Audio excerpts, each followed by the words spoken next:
কোরবানির পশুর 7টি অঙ্গ খাওয়া যাবে না, এটা আল্লাহ পাক রব্বুল আলামিন হারাম করে দিয়েছেন। হালাল প্রাণী, তবে কিছু কিছু অঙ্গ এমন আছে যে অঙ্গগুলো খাওয়া আল্লাহ পাক রব্বুল আলামিন নিষেধ করে দিয়েছেন। কেননা কোনটার ভিতরে কল্যাণ আছে এবং কোনটার ভিতরে কল্যাণ নাই, ক্ষতি হতে পারে, এটা আল্লাহ পাক রব্বুল আলামিন জানেন। এজন্য আল্লাহ তাআলা আমাদেরকে সুন্দর বিধান দিয়েছেন, আপনি হালাল প্রাণী খাবেন, তবে এটার ভিতরে কিছু অঙ্গ আছে যেগুলো খেলে আপনার ক্ষতি হতে পারে। বর্তমান চিকিৎসা বিজ্ঞানও দেখেছে এই অঙ্গগুলো খেলে মানুষের ক্ষতি হওয়ার সম্ভাবনা থাকে। এজন্য অবশ্যই আমরা এই 7টি অঙ্গ কোরবানির পশুর খাবো না। নাম্বার 1, 1 নাম্বার হচ্ছে প্রবাহিত রক্ত। যেই রক্তটা পশু জবাই করার পরে বের হয়, রক্ত কিন্তু এটা নাপাক এবং রক্তের ভিতরে অনেক জীবাণু থাকে, অনেক ভাইরাস থাকে।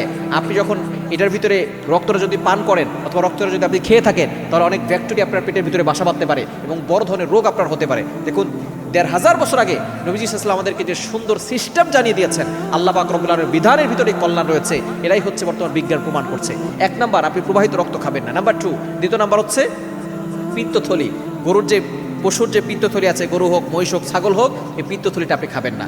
এবং 3 নাম্বার হচ্ছে আপনি মূত্রথলিটা খাবেন না, এটার ভিতরে অনেক জীবাণু থাকতে পারে, অনেক ভাইরাস থাকতে পারে, আপনি এটা খাবেন না। এবং 4 নাম্বার হচ্ছে নর পশুর গুপ্তাঙ্গ, যেটা পুরুষ পশু তার গুপ্তাঙ্গ আপনি খাবেন না। 5 নাম্বার হচ্ছে মাদি পশুর গুপ্তাঙ্গ, এটা খাওয়া যাবে না। অর্থাৎ পুরুষ হোক অথবা নারী হোক, আপনি যেই পশুই জবাই করেন না কেন, জবাই হয়ে যাবে, কোরবানি হয়ে যাবে আল্লাহকে সন্তুষ্ট করার জন্য, তবে আপনি গুপ্তাঙ্গ এটা খাবেন না। এটার ভিতরে অনেক সমস্যা হতে পারে, অনেক রোগ আপনার পেটের ভিতরে বাসা বাঁধতে পারে।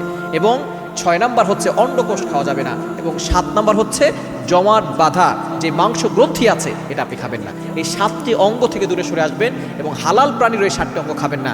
আপনি যেটা কল্যাণকর সেটাই খাবেন, দেখবেন আপনি সুস্থ থাকতে পারবেন।